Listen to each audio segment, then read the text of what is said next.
Good morning. It's Thursday morning, and today we are reading from Colossians 4 7 through, let's go through 18. Let's finish Colossians. What do you say? We can do it. Yeah.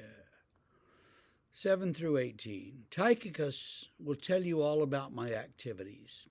He is a beloved brother and faithful servant and fellow minister in the Lord. I've sent him to you for this very purpose, that you may know how we are and that he may encourage your hearts. And with him, Onesimus, our faithful and beloved brother, who is one of you. They will tell you of everything that has taken place here.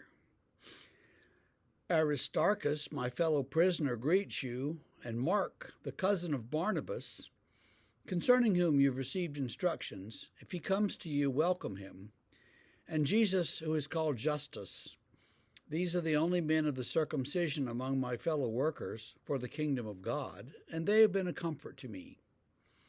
Epaphras, who is one of you, a servant of Jesus Christ, greets you, always struggling on your behalf in his prayers, that you may stand mature and fully assured in all the will of God. For I bear witness to him that he has worked hard for you, and for those in Laodicea and Hierapolis. Luke, the beloved physician, greets you, as does Demas. Give my greetings to the brothers at Laodicea and to Nympha and the church in her house. And when this letter has been read among you, have it also read in the church of Laodiceans. And see that you also read the letter from Laodicea.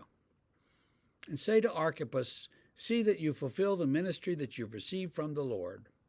I, Paul, write this greeting with my own hand. Remember my chains. Grace be with you. So, even though it sounds like a sort of a shopping list of people we've never heard of, we actually can learn a lot from this little bit of Colossians.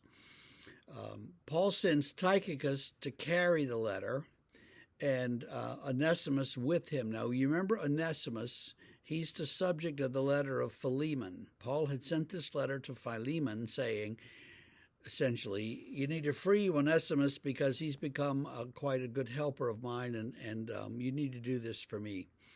And so he does. And Onesimus becomes eventually the bishop of somewhere over there in Asia Minor. So he's quite the leader of the early church and is recognized that way. Happily, Paul has recognized his gifts and picked him out so early. Aristarchus, we don't know that much about. Mark, the cousin of Barnabas, may be Mark of Mark's gospel.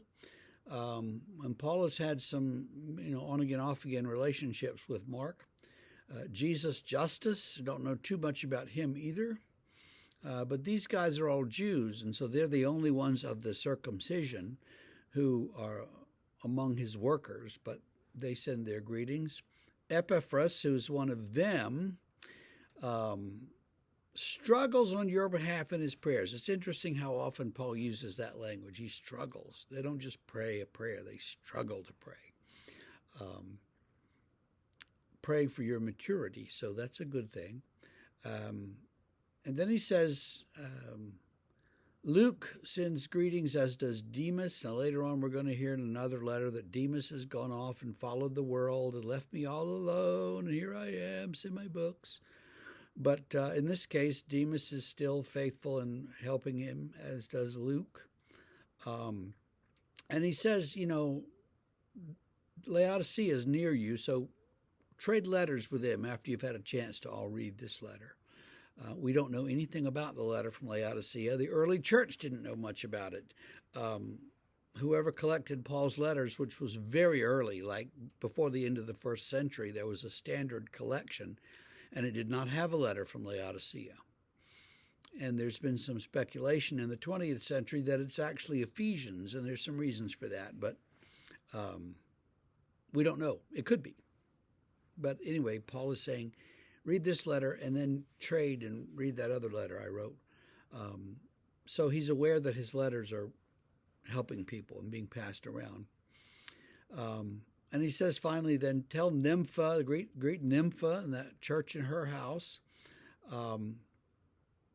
say to Archippus, see that you fulfill the ministry you've received from the Lord. So tell Archippus to shape up and do what he's supposed to be doing. Then it closes with, I, Paul, write this greeting with my own hand.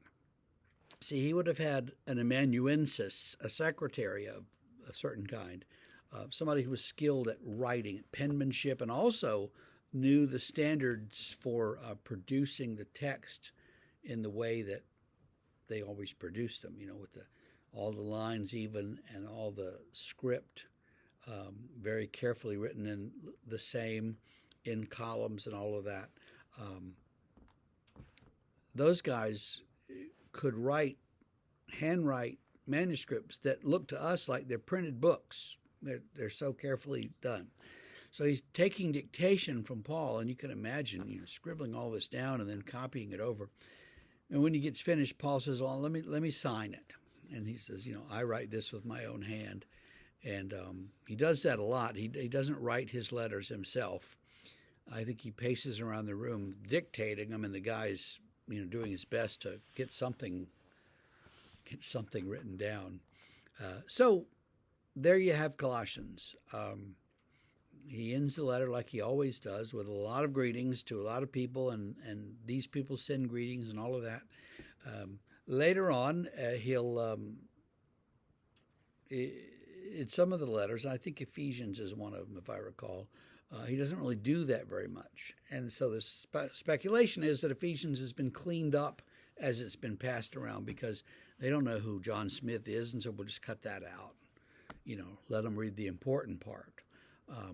Could be. We don't know. Well, that's Colossians. Tomorrow we will start something different, completely different.